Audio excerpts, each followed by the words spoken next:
Welcome to Reading Between the Lines with Roshan. Well, what a movie The Zone of Interest was. I absolutely enjoyed discussing the many layers stuffed into the movie, which, in case you have missed, you could check out the video titled Why You Must Watch The Zone of Interest, a War Narrative Unlike Others. Also, if you have found that video interesting, check out the others as well, and before you go, please hit the subscribe button. So, the ending of the zone of interest, as you might have discovered, is not fairly obvious. It's rather open ended, and there are many interpretations that could be formed. In this short video essay, we're going to take up the last few minutes of the movie to understand what it could mean. The movie ends with Hoss hanging up the phone with his wife and moving out of the office. He climbs down a set of stairs, and we see him stop in between to vomit. He then climbs down another set of stairs, vomits a bit again, and then takes a look at a long dark corridor with just a bit of light from far off. The camera zooms in here, and we see a set of people entering the building and cleaning it. Within a few moments, we understand that there is a shift in time here, courtesy the way the workers have dressed, and also because we get a clear picture that now this is a heritage site visited by tourists, and these people are getting the place clean and ready for the upcoming visitors.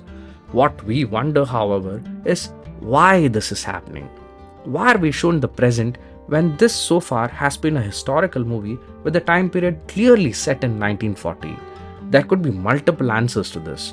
Are Hoss's actions finally getting to him and the disgust manifests in the form of vomit? Well, that's one way to interpret it, but I think there's a problem with that line of thought. Hoss has been lacking empathy throughout the movie and is more worried about his job. In fact, we are even told directly that he's quite workaholic. He has discussions on his birthday regarding how to exterminate the inmates at the camp.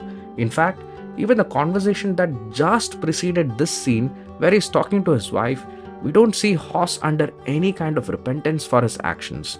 I found that line where he says he wasn't paying attention to which prominent personalities attended the party and was instead busy thinking of ways to gas people rather disturbing. So there was no way that the weight of his actions was immediately going to get to him a few minutes later. So then, what was it? I perhaps think it was rather a physical problem, that his body was reacting to all that non-stop work he was doing.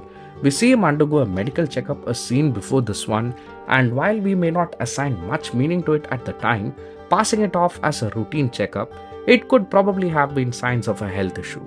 In any case, all the horror that you experienced until then came belching out in the form of that retching, that much is sure. But what's more is, Hoss stops midway and turns his gaze towards a corridor. We're cut to the present day here. This also opens up to different kinds of interpretations. We are shown what is left behind of Hoss and his victims. So, while a moment ago, Hoss was proudly saying to his wife that the entire execution program at Auschwitz was called Operation Hoss, we no longer remember Auschwitz by Hoss's name. In fact, it's those hapless victims that are remembered and visited more than Hoss, who had proudly done his duty for his nation. So, did Hoss actually have a vision of the future?